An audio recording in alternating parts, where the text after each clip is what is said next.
할렐루야. 이 아침에도 주님의 은혜가 함께하는 귀한 삶이 되시기를 바랍니다. 늘 함께할 수 있다는 것이 축복이요 은혜입니다. 하나님과의 동행도 여러분에게 거룩한 축복의 삶이 되시기를 바랍니다. 이 민수기 이제 19장, 20장 사이에는 많은 시간이 흘러갑니다. 그러나 그 시간을 다 기록할 이유는 없습니다.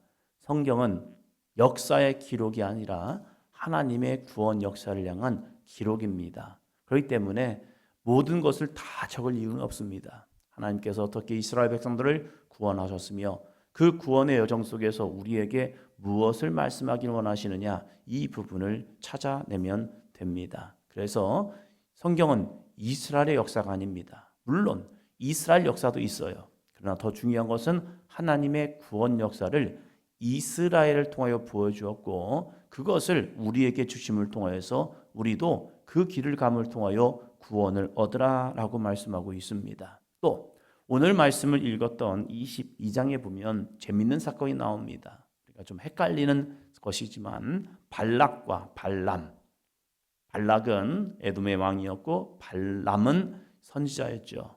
근데 이 선지자가 어떠한 선지자였을까? 우리가 얼핏 잘못하면 헷갈릴 수가 있어요. 왜 그러냐면 그도 하나님 여호와라는 그러한 이야기를 하고 하나님의 계시를 받아서 선포도 하고 그렇기 때문에, 또 하나님의 음성을 듣고 살아가기 때문에, 그러면 얘는 하나님의 사람인가? 라고 할 때가 있어요. 우리가 여기서 조심해야 할 게 있습니다. 무당들도 하나님을 이야기하기도 합니다. 어떤 분이 교회를 왔습니다. 어떻게 교회로 오셨습니까? 했더니 자기는 무당에 가서 점을 봤더니 교회를 가야 하는 사람이라는 거예요. 그래서 내가 고민하다가 교회를 왔다는 겁니다. 그럴 수 있죠. 그러기도 합니다. 저 같은 경우도 그걸 아는 이유가 뭐냐면, 제가 여러 번 말씀드리잖아요. 제가 신학교를 가게 된 것도 저희 아버지께서 허락하기 위해서 점집을 갔다고요. 참 아이러니죠.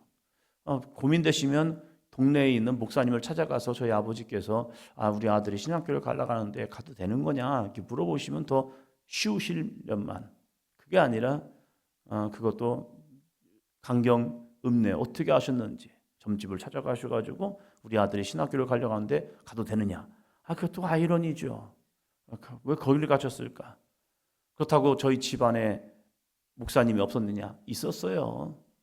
저희 이종사촌 아드님이 목회를 하고 있었기 때문에 거기한테 물어봐도 됐고, 그리고 같이 일하러 다니시는 장로님의 아드님이 목사님이었기 때문에 물어봐도 됐고, 또 우리 집안에 또 있었고, 여러 명이 계셨는데도 불구하고, 아니면 친한 장로님, 같이 일하러 다니시는 장로님께 물어보시든지. 그런데 놀랍게도 거기를 가셨다는 거죠.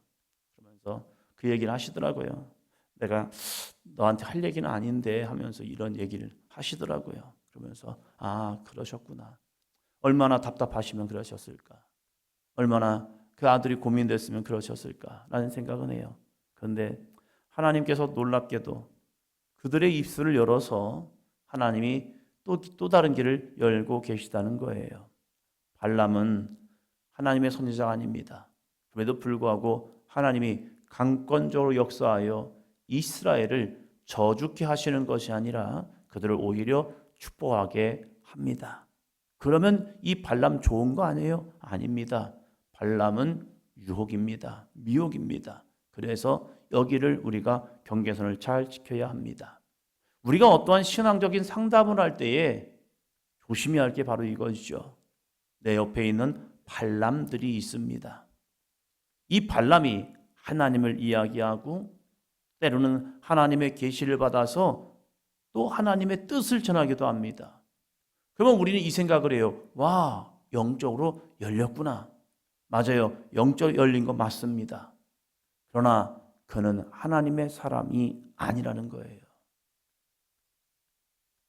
때로는 어떤 분들이 어디 가서 기도받고 왔습니다. 누구한테 기도를 받았습니다. 하는데 보면 하나님 이야기는 하는 사람이에요.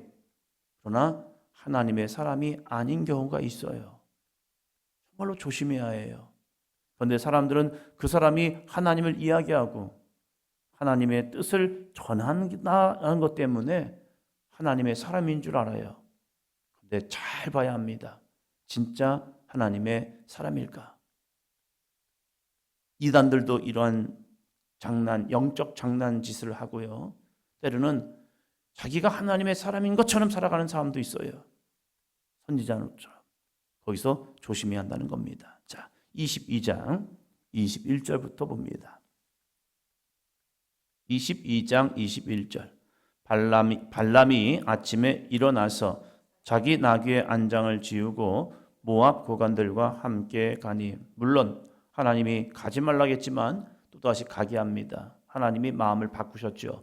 변덕스러운 하나님이 아니라 오히려 발락에게 발람을 통하여 이스라엘을 축복하게 하시려고요. 처음에는 발람을 가지 말라고 합니다. 그러나 가봐. 그런데 너는 내 말을 전해 하면서 이 발람을 보내죠. 이 발람이 자기가 평소에 타던 나귀의 안장을 지우고 모압 고관들과 함께 길을 갑니다. 정말로 이 발람이 하나님의 사람이라면 가지 않는 게 맞습니다. 그러나 갑니다. 가다가 일이 벌어집니다. 22절. 그가 감으로 말미암아 하나님이 진노하심으로 여호와의 사자가 그를 막으려고 길을 서니라. 발람은 자기 나귀를 타고 그의 두 종은 그와 함께 있더니, 하나님이 진노하심으로, 여기서 우리가 좀 기억해야 합니다. 하나님이 진노하셨다? 아니, 가라고 하고서 왜 진노하시는 거야? 이 모습을 또 생각할 수 있는 거죠. 하나님이 허락하셨거든요, 가는 것. 그러나 여기서 진노라고 하는 것은요, 하나님이 이를 죽이기 위해서 가는 것이 아니라 똑바로 해. 너 가면서 똑바로 해. 너 내 말을 전해. 너 내 말 전하지 않으면 너 죽는 거야. 하면서 이 발람을 경고하시기 위한 하나님의 방법이라는 거예요. 우리가 처음에는 이렇게 해야지라고 하다가 가다 보면 유혹이 생기잖아요. 인생을 살아가다 보면 미혹거리가 생기잖아요.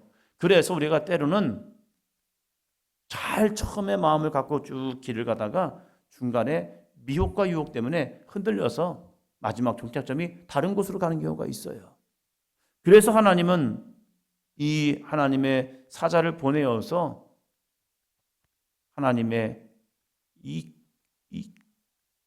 그 심판, 하나님의 너 똑바로 안 하면 너 죽는 거야, 이 진노하심을 보여주고 있다는 사실입니다. 그런데 이것을 놀랍게도 발람은 못 봅니다.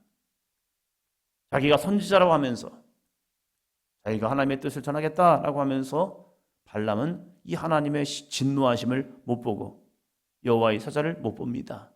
그렇기 때문에 자기 길을 갑니다.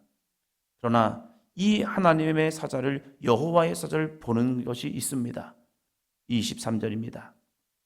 나귀가 여호와의 사자가 칼을 빼어 손에 들고 길에 선 것을 보고 길에서 벗어나 밭으로 들어간지라. 발람이 나귀를 길로 돌이키려고 채찍질하니. 아멘. 나귀는 평소에 이 발람의 말을 잘 듣던 귀한 이 짐승입니다. 어느 정도 이 주인과 호흡을 하면 말귀를 알아듣죠. 어렸을 때 오래된 저희 집에 개가 있었습니다. 어쩌면 이렇게 똑똑한지 부르면 오고 그렇게 잘해요. 그러면서 왜 이렇게 똑똑할까 생각해 보니까 나이가 오래된 거예요. 그리고 성품도, 이 기질도 되게 좋았어요. 순하고. 그리고 늘 이 개가 커가지고 어렸을 때 이 개랑 참 재밌게 놀았던, 그러면서 새끼도 잘 낳고 말도 잘 듣고 그랬던 그런 개가 있었어요. 참 예뻤어요. 그러면서 이 개랑 같이 있으면서 야, 참 똑똑하다라는 생각을 했어요. 근데 생각해 보니까 시간이 오래 지나면서 주인과 잘 호흡이 맞는 거예요. 나귀도 마찬가지였습니다. 주인에게 절대 실망시키지 않았고, 주인이 원하면 기꺼이 주인을 자기의 몸에 태우고 길을 잘 가던 충성스러운 나귀였는데, 갑자기 이 나귀가 길로 가지 아니하고 다른 길로 가기 시작하는 겁니다. 그럴 때 이 주인이 어떻게 합니까? 주인이 그걸 때립니다. 그러나 나귀가 길에서 벗어난 이유가 있죠. 밭으로 들어간 이유가 있는 거예요. 왜? 나귀는 보았습니다. 여호와의 사자를요. 그런데 그 여호와의 사자가 그냥 서 있는 것이 아니라 칼을 빼고 손에 들고 있는 겁니다. 이 이유가 무엇인 줄 나귀는 압니다. 그러나 이 발람은 모릅니다. 두 번째 볼까요? 24절, 25절입니다. 여호와의 사자는 포도원 사이에 좁은 길에 섰고 좌우에는 담이 있더라. 나귀가 여호와의 사자를 보고 몸을 담에 대고 발람의 발을 그 담에 짓누름에 발람이 다시 채찍질하니. 아멘. 또 이 여호와의 사자가 길을 피해 가니까 다시 포도원 사이 좁은 길에 서 있습니다. 오면 너 죽어. 이런 경고의 모습이죠. 그럴 때 이 나귀가 그걸 다시 보고 몸을 담에 대고 발람의 발을 그 담에 짓누릅니다. 여호와의 사자가 보이지 아니하면 이 나귀가 진짜 못된 짓을 한 거예요. 지금 말도 안 듣고 왜 갑자기 길을 가다가 담에다가 이 발을 짓누러 버립니까? 그럴 때에 이 발람이 얼마나 놀랐을까? 아야! 이것 봐라. 말도 안 듣더니 갑자기 자기 몸을 담에 짓누러 버리네요. 그러니까 이 다리가 어떻게 됐겠습니까? 긁혔겠죠. 긁히면 상처가 납니다. 나귀가 상처 나는 것은 별로 중요하지 않습니다. 내가 상처 나는 게 더 아픈 거죠. 그래서 이 나귀를 다시 채찍질합니다. 세 번째 봅니다. 27절이요.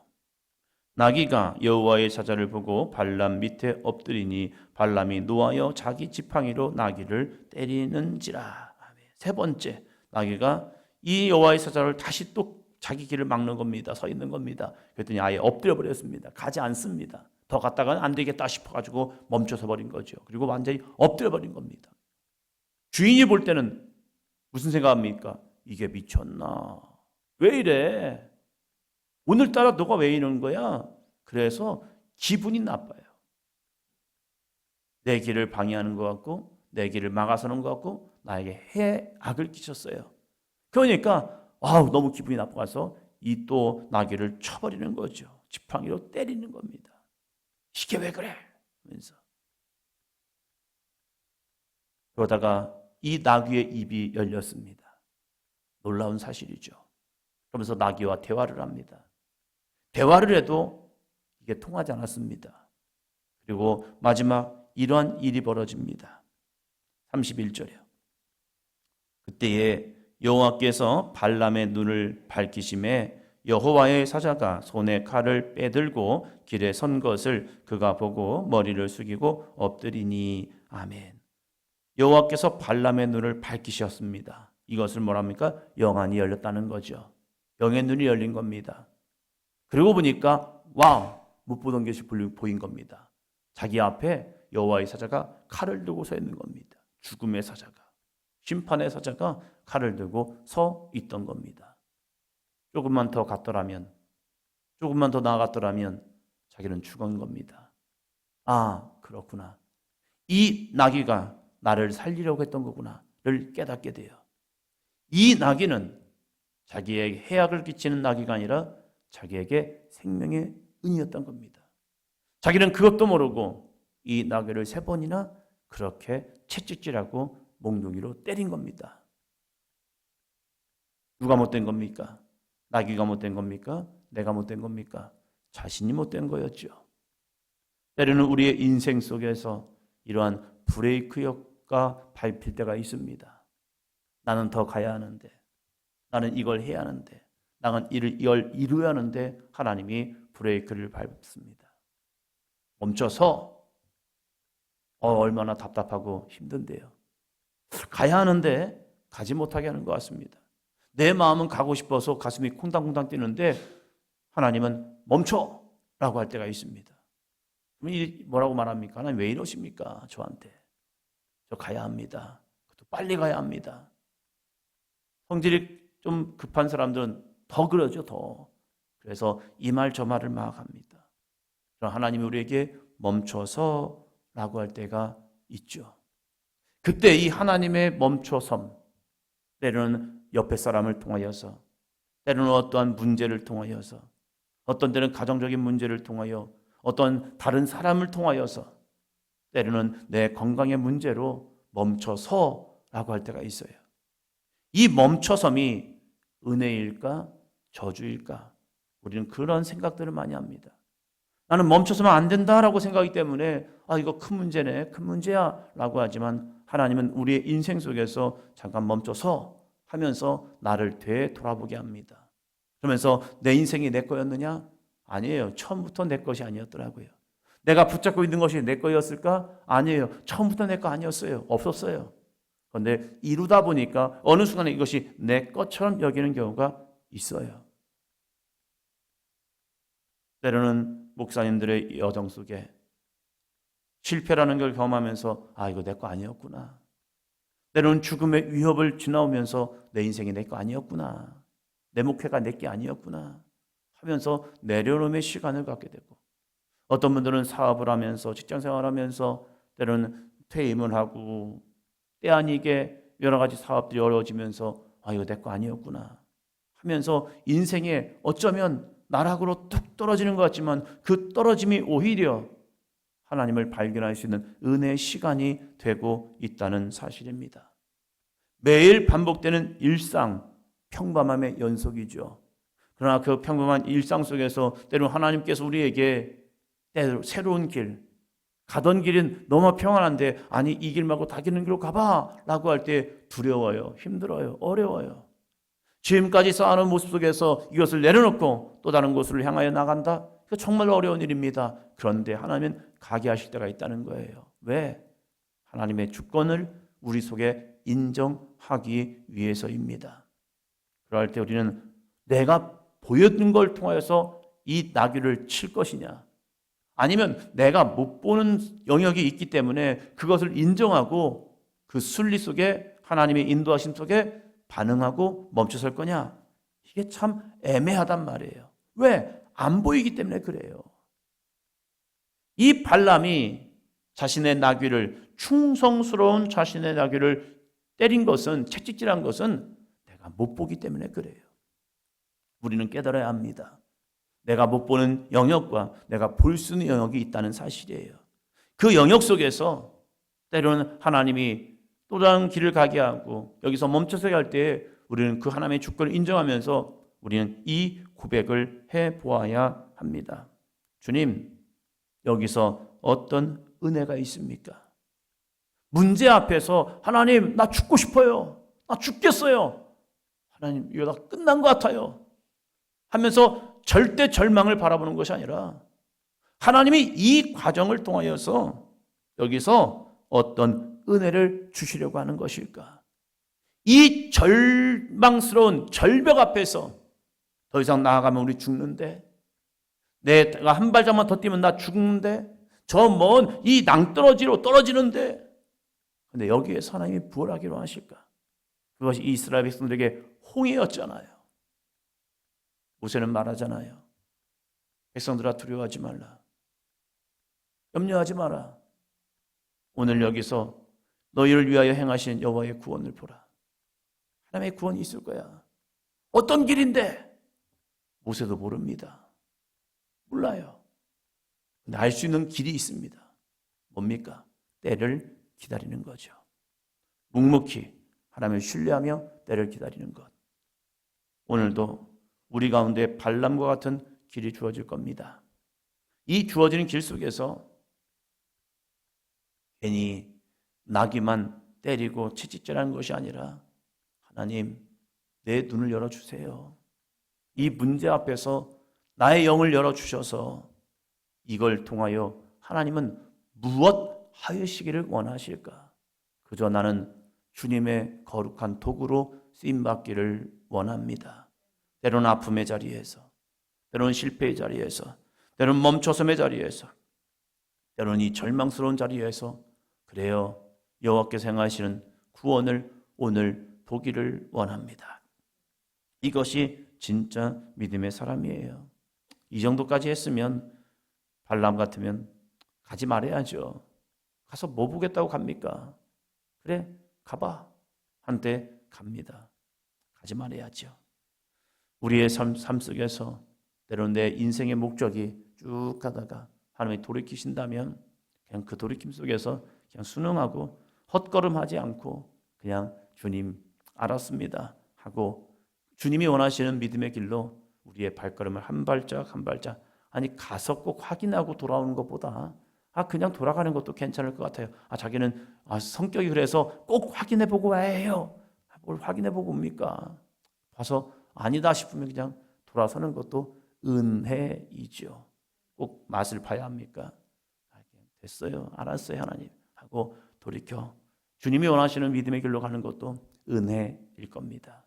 오늘 우리들의 모습 속에서 발람이 아니라 모세와 같이 그냥 하나님을 순종하고 나가는 저와 여러분이 되기를 축원합니다.